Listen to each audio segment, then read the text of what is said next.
on in.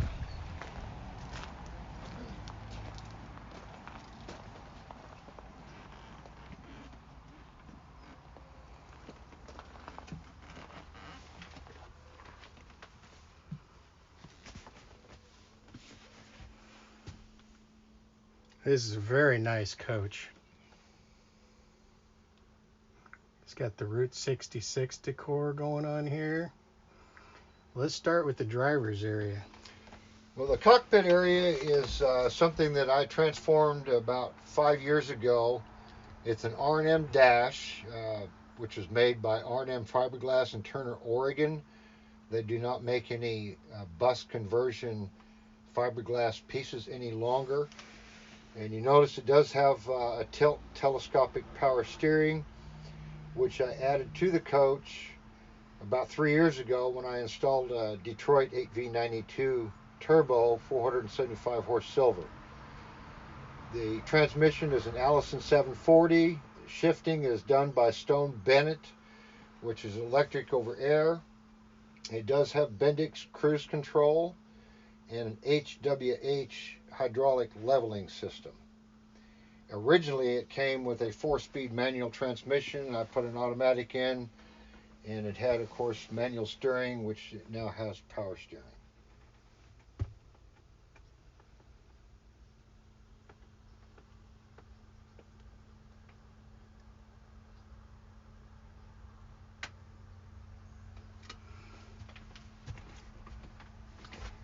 What is the function of this here? That basically tells me that all four of the jacks are up or down. That's place. important. All those LEDs will light up according to however the jack is placed. I see your Jake switch there. Does that power mirrors there? No, that's the spotlight that's up on top of the coach in the front. Okay.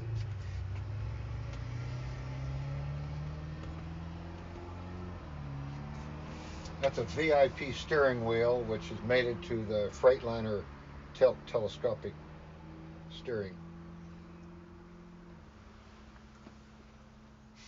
And of course, I have to have a rear view monitor. It is black and white. It's been in the bus for about 15 years. Works great. The camera has a receiver on it, so it's voice. You can hear what somebody's saying in the back, and of course, I can keep track of the toad.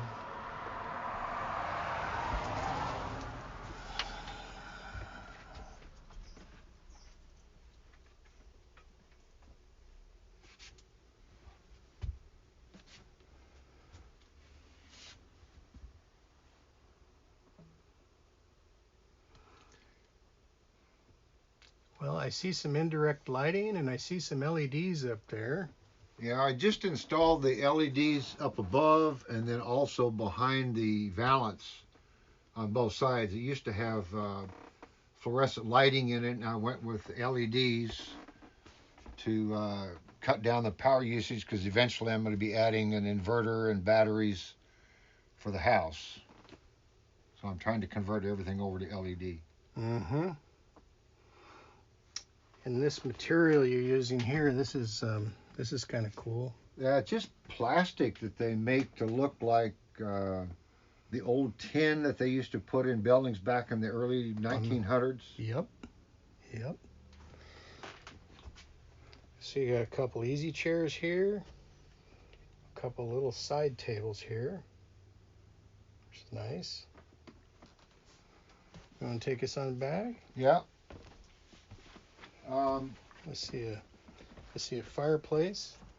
Originally, this coach was a side aisle as far as the layout's concerned, and I decided to go from a side aisle to a center aisle.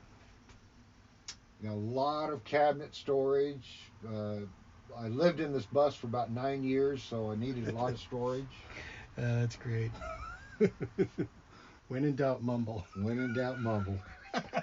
I've done some mumbling in my time. Electric cooktop. Yeah, it's electric. It works great. Just a 2-hob cooktop. And I added a FlowJet freshwater drinking system just about a week ago, and it pumps water out of 2 5-gallon containers down in the bay that we'll see a little bit later on, and it just pumps it right up into here, so it's all fresh RO water.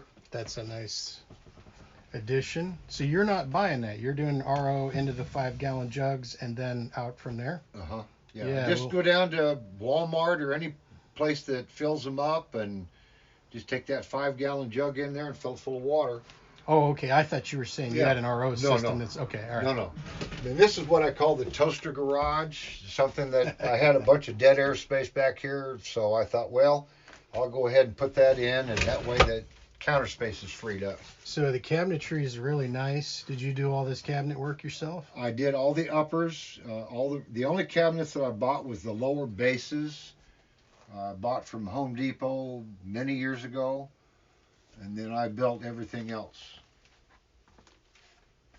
And it has a Whirlpool house apartment size refrigerator, so it's electric. And it's been in operation for about 10 years now, and it works just fine.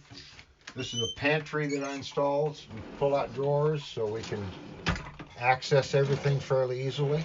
Nice. Next to the fridge, good place for that. Yeah.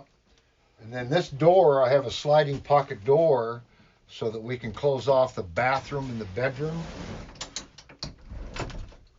in case somebody wants some privacy. Microwave, fantastic fan.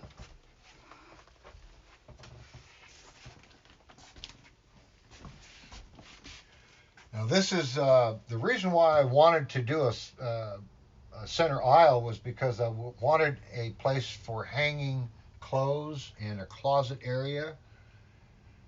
Bought this washer and dryer, which is made by Asco out of Sweden. Very high end, very efficient. It's 240 volt, which is no problem in wiring that up to the main panel. The good feature about this washer and dryer is that I only had to plumb for the cold water because the washer has its own heating element. Wow. And it also plugs into the back of the dryer, so you only have one receptacle, which is a 30 amp dryer type plug.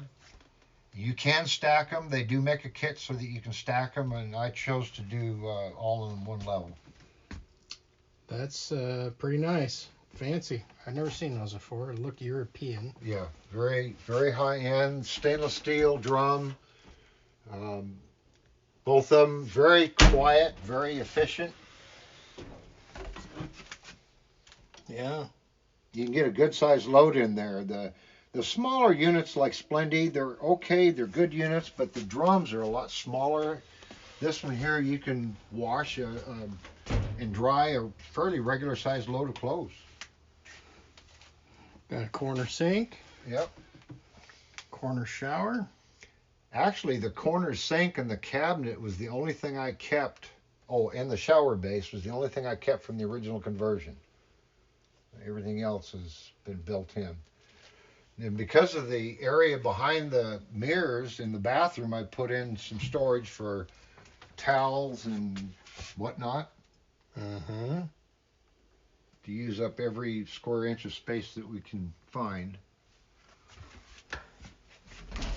The shower is just a regular neo-angle shower, and I added all the tile on the inside.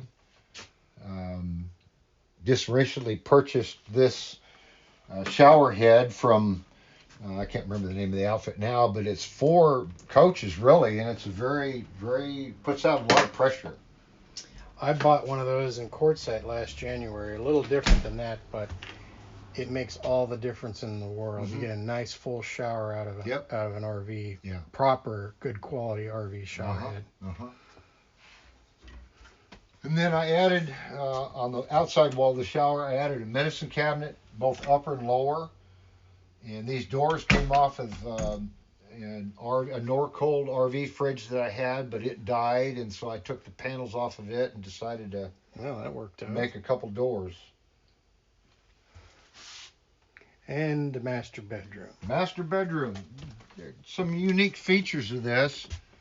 Behind the TV, I've got storage, extra storage also for pillows and whatnot, but able to access the electrical. Cool. And then in the back wall, this is all, I built all of this custom built framing out of red oak. Everything I used red oak from Lowe's. And it's all cabinet storage, so I've got areas on both sides of the bed for storage. It is a queen size bed, and it does lift up because I have storage back up underneath. I also have a fan in here. All those curves and angles and routed corners there, that's very nice craftsmanship. The way you got that in there. It was a fun build. A lot of work. Yeah, a lot of work. A lot of work. And then if you want to come around here, you can see that we have a TV in here plus a lot of storage.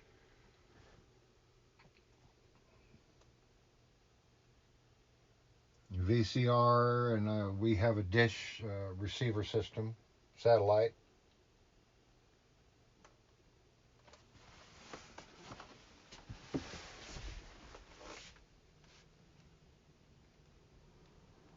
Corner cabinet.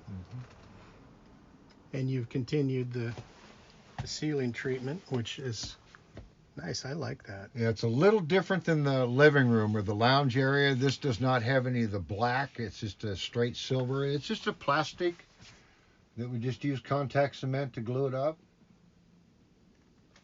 Simple is good. And it helps reflecting the light too.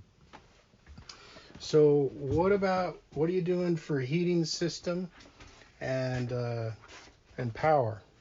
It's all electric. So if we're in a climate where we need heat, we have an electric fireplace heater in the living room, and then I have some space heaters too.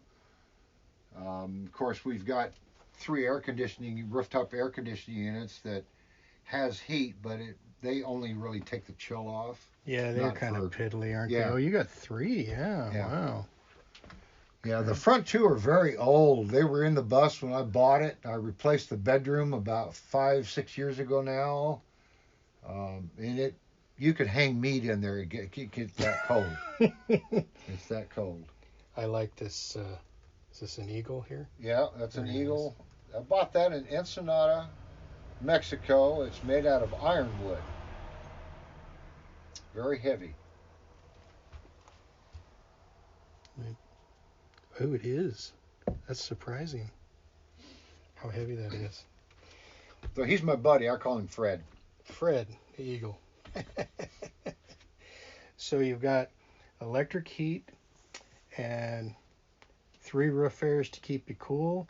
Now, are you running an inverter or anything like that? Not yet. I've got 2 inverters. I just have not had the time or energy to install them yet.